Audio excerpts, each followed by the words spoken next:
Hello दोस्तों, आप लोगों का स्वागत है H2 स्टडी चैनल में। देखिए, अभी हम लोग क्लास 10th साइंस का भी हम लोग इम्पोर्टेंट वीवीआई क्वेश्चंस कर रहे थे, जो ऑब्जेक्टिव से संबंधित था, मतलब एमसीक्यू पॉइंट से हम लोग कवर कर रहे थे।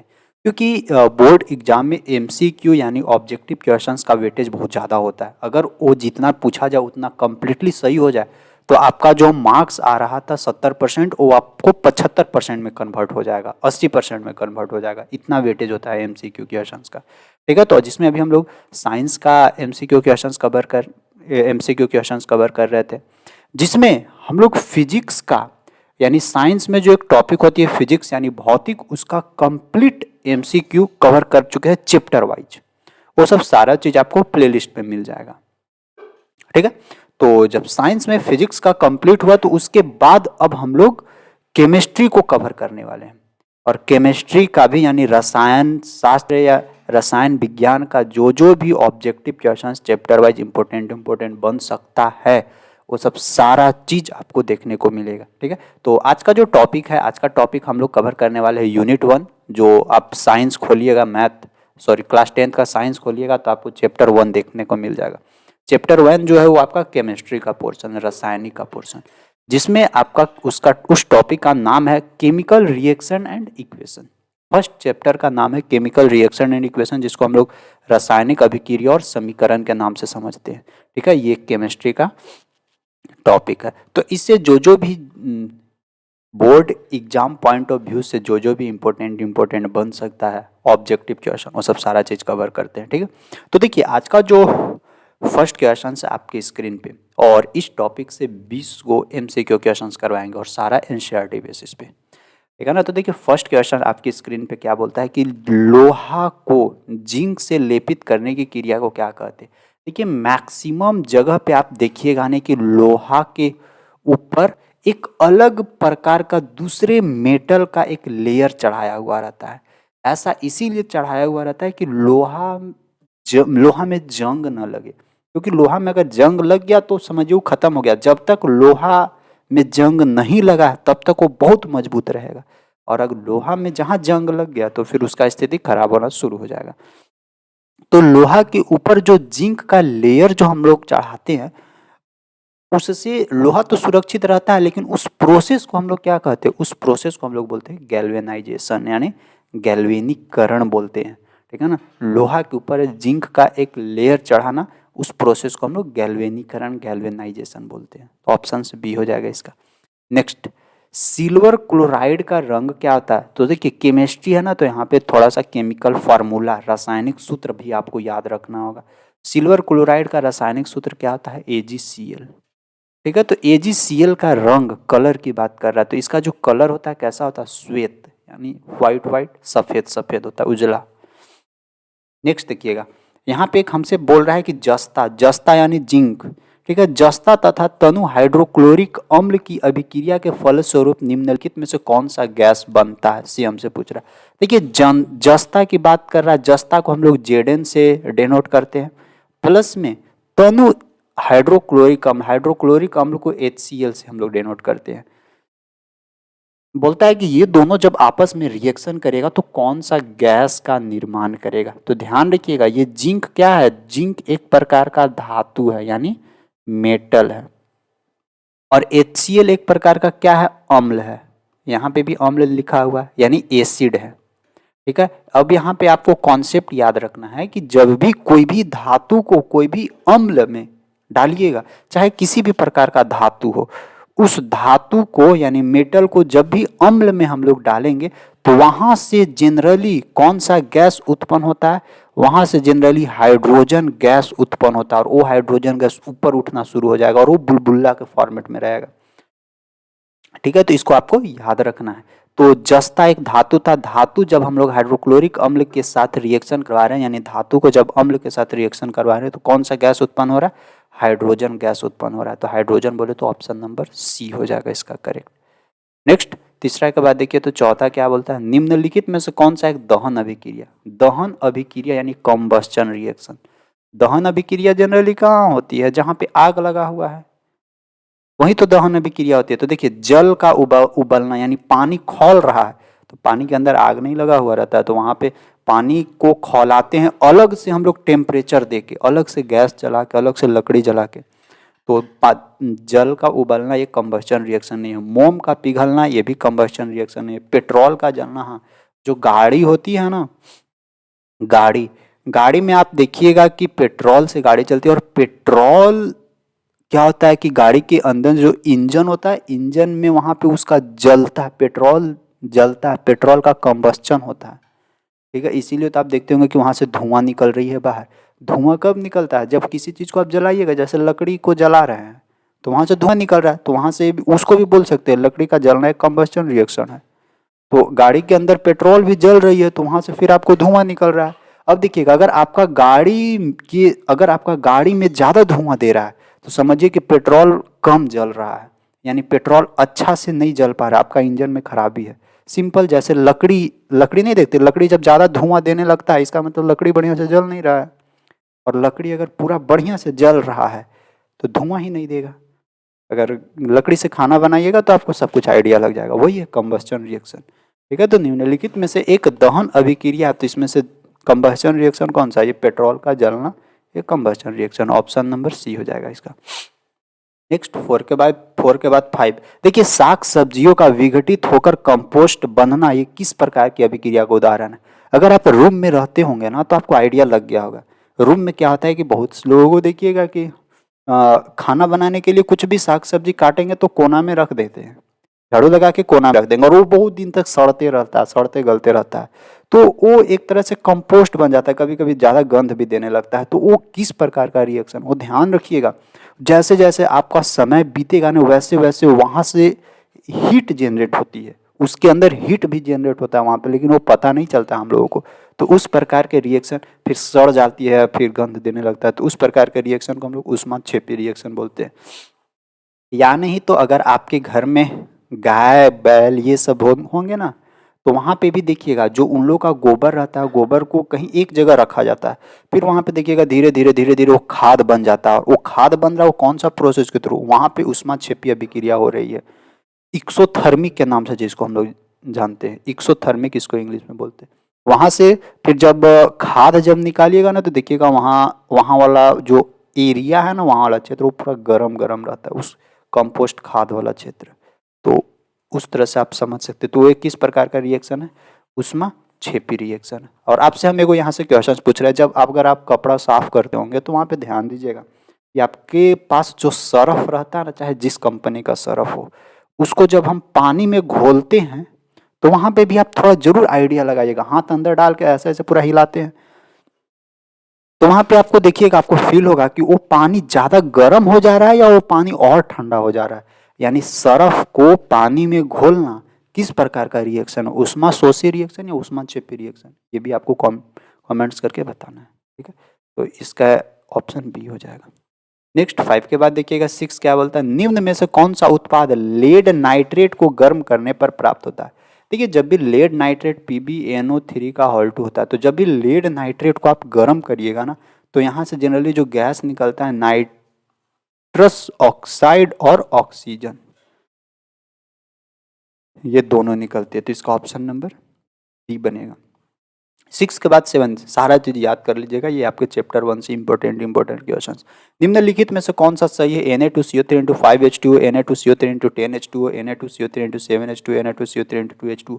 इसमें देखिए ये पूछना चाह रहा है इसमें से कौन सा सही है, तो अगर देखिएगा कि Na2CO3 × 10H2O ये सही है। ये किस चीज का फॉर्मूला है? ये वॉशिंग सोडा का फॉर्मूला है, ठीक है ना। वॉशिंग सोडा यानी जिसको हम लोग धोवन सोडा के भी नाम से जानते हैं, ठीक है ना। और एक होता है खाने वाला सोडा जिसको हम लोग NaHCO3 के नाम से जानते हैं, यानी सोडियम बाइकार्बोनेट NaCO3। और ये Na2CO3 × 10H2 इसको वॉशिंग सोडा, धोवन सोडा, या फिर इसको हम लोग सोडियम कार्बोनेट के भी नाम से जानते हैं, सोडियम कार्बोनेट, ठीक है ना। इसको हम लोग सोडियम कार्बोनेट के भी नाम से जानते हैं। तो इसका ऑप्शन नंबर बी हो जाएगा, यही सही है। नेक्स्ट देखते हैं, निम्नलिखित अभिक्रियाओं में अपघटन की अभिक्रिया कौन है? देखिए अपघटन की अभिक्रिया की बात कर रहा है, तो अपघटन अभिक्रिया किसको हम लोग बोलते हैं? अपघटन अभिक्रिया बोलते हैं, जहाँ पे एगो कंपाउंड हो, वो कंपाउंड को जब हम लोग हीट देंगे, गर्म करेंगे, तो वो रिएक्शन करके, अभिक्रिया करके दो अलग अलग कंपाउंड्स में यानी दो अलग अलग पार्ट्स में ब्रेक हो जाए, उसको हम लोग बोलते हैं अपघटन अभिक्रिया। तो यहाँ पे देखिए, ये देखिए दो गो कंपाउंड मिलके दो का निर्माण कर रहा है, तो ये अपघटन नहीं होगा। देखिए एगो कंपाउंड मिलके एक गो का निर्माण कर रहा है, ये भी तो नहीं, ये भी नहीं होगा अपघटन अभिक्रिया। देखिए एगो कंपाउंड मिलके दो गो का निर्माण कर रहा है, तो यानी इसका अपघटन अभिक्रिया कौन सा हो जाएगा, ये वाला सी। ठीक है, अपघटन अभिक्रिया किसको बोलते हैं, जहाँ पे उसको एगो कंपाउंड है, उसको गर्म करेंगे या और कोई भी अलग अलग मेथड से जब उसको ब्रेक करेंगे तो दो या दो से अधिक कंपाउंड्स में या फिर अलग अलग एलिमेंट्स में ब्रेक हो, उसी को बोला जाता है अपघटन अभिक्रिया। तो इसका हो जाता है ऑप्शन नंबर सी हो जाएगी। क्वेश्चन नंबर 8 के बाद देखिएगा 9, क्या बोलता है कि Fe2O3 प्लस एल्यूमिनियम। देखिए जब लौह ऑक्साइड को एल्युमिनियम के साथ रिएक्शन करवाएंगे ना, तो ये एल्युमिनियम ऑक्साइड प्लस में लोहा का निर्माण होगा। दी गई अभिक्रिया किस प्रकार की अभिक्रिया, ये किस प्रकार का अभिक्रिया। देखिए ये जो रिएक्शन है ना, ये रिएक्शन कहाँ करवाया जाता है, जो ट्रेन होती है ना, आप लोग देखते होंगे ट्रेन जो चलती है, ट्रेन का जो पटरी होता है ना, उस पटरी को यानी दो पटरी को आपस में जोड़ने के लिए या कनेक्ट करने के लिए ये वाला रिएक्शन करवाया जाता है, समझे। ये Fe2O3, इसको हम लोग जनरली थर्मिट अभिक्रिया के भी नाम से समझते हैं, थर्माइट प्रोसेस, तो इसको थर्मिट अभिक्रिया भी हम लोग जनरली बोलते हैं। वैसे यहाँ पे इसको हम लोग कौन सा रिएक्शन के नाम से जानेंगे, संयोजन, विस्थापन, द्विविस्थापन।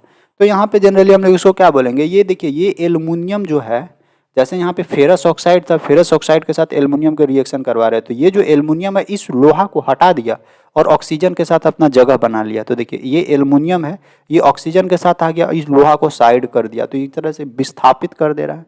तो इसको हम लोग क्या बोलेंगे, विस्थापन अभिक्रिया बोलेंगे। यानी विस्थापन अभिक्रिया भी इसको बोल सकते हैं, या इसको हम लोग थर्माइट प्रोसेस भी बोल सकते हैं, दोनों सही है। इसका ऑप्शन नंबर डी, जो भी ऑप्शन होगा उसके अनुसार आप ऑप्शन जरूर लगाइएगा, गलत नहीं करिएगा।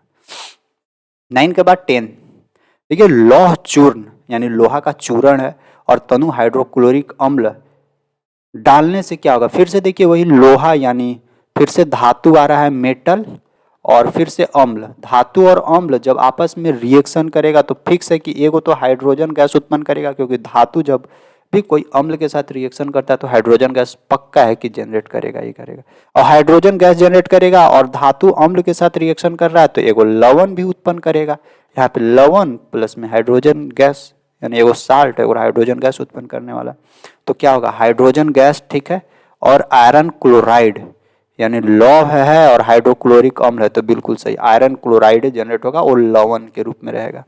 तो इसका ऑप्शन नंबर ए ही बनेगा।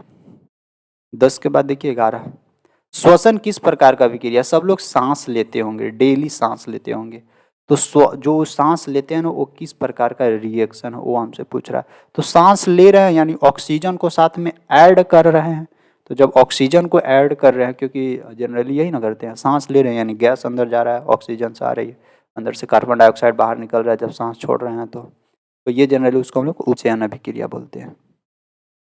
11 के बाद 12 देखिएगा, देखिए CuO2 प्लस H2 यानी कॉपर ऑक्साइड को जब हम लोग हाइड्रोजन के साथ रिएक्शन करवाएंगे तो कॉपर प्लस पानी का निर्माण करवाएगा, H2O का निर्माण करवाएगा।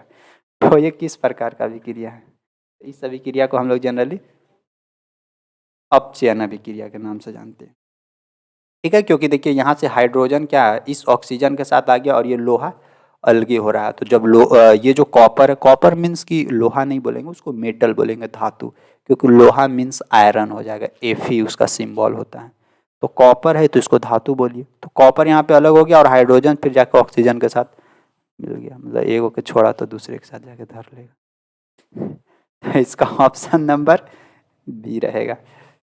नेक्स्ट देखिए, इलेक्ट्रॉन के स्थानांतरण से बने कंपाउंड कहलाता है, यानी इलेक्ट्रॉन टोटली ट्रांसफर हो जा रहा है। जैसे देखिए सोडियम क्लोरीन का जो बॉन्ड यानी जो कंपाउंड बनता है वो इलेक्ट्रॉन सोडियम के ऊपर में, सोडियम के बाहर एक इलेक्ट्रॉन होता है, ये इलेक्ट्रॉन क्लोरीन को दे देता है और क्लोरीन भी अपना ऑक्टेन पूरा कर लेता है। तो ये जो सोडियम क्लोराइड जो नमक का निर्माण होता है ना, ये किस प्रोसेस के थ्रू होता है, तो ये विद्युत संयोजी प्रोसेस के थ्रू, ठीक है, तो विद्युत संयोजन बोलते हैं उसको। और ये जो संयोजी अभिक्रिया होता है ना, कोवैलेंट कंपाउंड या कोवैलेंट बॉन्ड, इसमें शेयरिंग होता है, यानी हम पार्टनरशिप करेंगे, यानी इसमें पार्टनरशिप होती है। लेकिन विद्युत संयोजी में पार्टनरशिप नहीं होता, इसमें टोटली ट्रांसफर हो जाती है। तो इलेक्ट्रॉन का स्थानांतरण से बना कंपाउंड को हम लोग जनरली क्या बोलते हैं? विद्युत संयोजी यौगिक या विद्युत संयोजी कंपाउंड। तो इसका ऑप्शन नंबर बी हो जाएगा, याद रखिएगा। 13 के बाद 14, नीचे दी गई अभिक्रिया में कौन सा कथन सही है? इसमें से कौन सा स्टेटमेंट सही है? देखिए, कॉपर प्लस ऑक्सीजन, यहाँ पे कॉपर ऑक्साइड का निर्माण कर रहा है। तो देखिए, तो कॉपर फिर जाके ऑक्सीजन के साथ संपर्क में आ गया, तो कॉपर का क्या हो रहा है? ऑक्सीडेशन हो रहा है, तो ऑक्सीकरण हो रहा है कॉपर का। तो इसका ऑप्शन नंबर 13 बन जाएगा डायरेक्ट। निम्नलिखित समीकरण, इस समीकरण को देखिए, हाइड्रोजन जब क्लोरीन के साथ आकर संपर्क किया तो HCl का निर्माण किया, ठीक है। तो इसको जनरली हम लोग क्या बोल सकते हैं? तो इसको देखिए, दो गो कंपाउंड मिलके और एगो कंपाउंड का निर्माण कर रहा है, तो इसको संयोजन अभिक्रिया या संयोजी अभिक्रिया बोल सकते हैं।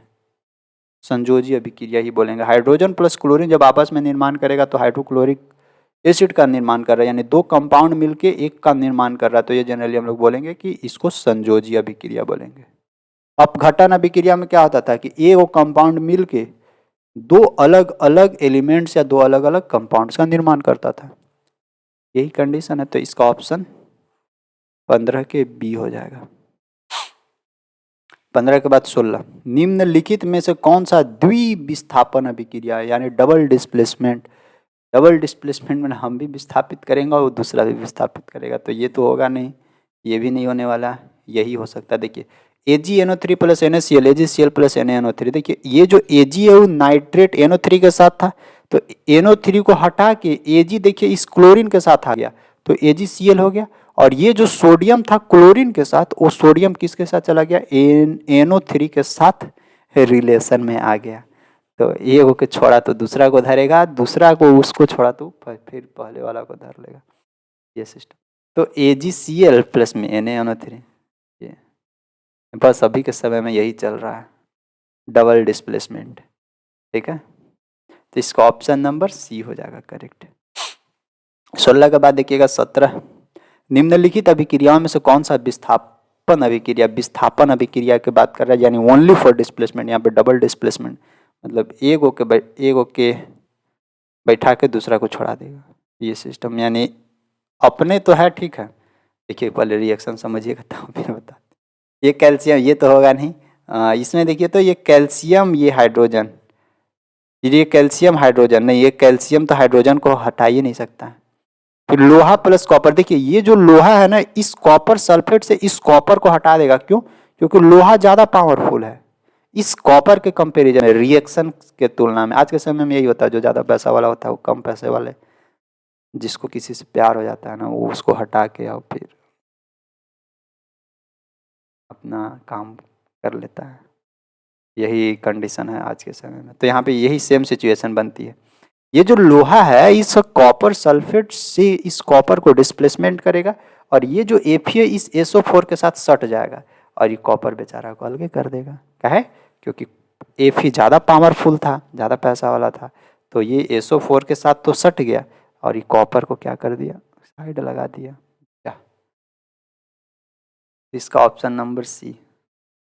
17 के बाद देखिएगा 18, अवक्षेपण अभिक्रिया से किस प्रकार का लवण प्राप्त होता है। देखिए, अवक्षेपण अभिक्रिया मतलब कि प्रिसिपिटेशन रिएक्शन होती है, ठीक है। तो अवक्षेपण अभिक्रिया मीन्स कि जो जैसे रिएक्शन कहीं हो रहा है, तो अवक्षेपण अभिक्रिया मतलब ने प्रिसिपिटेशन, यानी वैसा अभिक्रिया जो घुल नहीं पा रहा है इस सॉल्यूशन के साथ, तो घुलेगा नहीं तो नीचे जाके पेंदी में जाके बैठेगा, यानी अविलय, नॉन सोल्यूबल पार्टिकल्स। तो अवक्षेपण अभिक्रिया से किस प्रकार का लवण प्राप्त होता है? तो नॉन सोल्यूबल यानी अविलय पदार्थ प्राप्त होता है। इसका ऑप्शन बी होगा। 18 के बाद देखिएगा 19, निम्नलिखित में से कौन एक अपघटन अभिक्रिया का उदाहरण नहीं है। इसमें से देखिए, तो अपघटन अभिक्रिया, यानी अपघटन अभिक्रिया में क्या कंडीशन था? अपघटन अभिक्रिया में कंडीशन था कि एगो कंपाउंड मिलेगा, जब उसको गर्म करेंगे, हीट देंगे, तो वो दो अलग अलग कंपाउंड में या दो से ज़्यादा कंपाउंड में ब्रेक हो जाएगा। ये था अपघटन अभिक्रिया। और संयोजी अभिक्रिया था कि दो अलग अलग या दो से ज़्यादा कंपाउंड आपस में मिलके एगो कंपाउंड का निर्माण करेगा। तो नीचे वाला संयोजी अभिक्रिया था और ऊपर वाला अपघटन अभिक्रिया है। ये है ना। तो यहाँ पे देखिए ये तो CaCO3 यानी एगो मिल के दुगो का निर्माण कर रहा है, अपघटन है। यहाँ एगो के ये भी दुगो का निर्माण कर रहा है, ये भी अपघटन है। ये वाला देखिए ये संयोजी अभिक्रिया H2 + Cl2 बराबर 2HCl। तो अपघटन अभिक्रिया का उदाहरण नहीं है, तो अपघटन अभिक्रिया का उदाहरण ये नहीं है, कौन सा? सी, ठीक ना। ऑप्शन नंबर इसका सी हो जाएगा 19 का। नेक्स्ट 20, निम्नलिखित में से रेडॉक्स अभिक्रिया किसको बोला जाता है? जहां पे अपचयन और उपचयन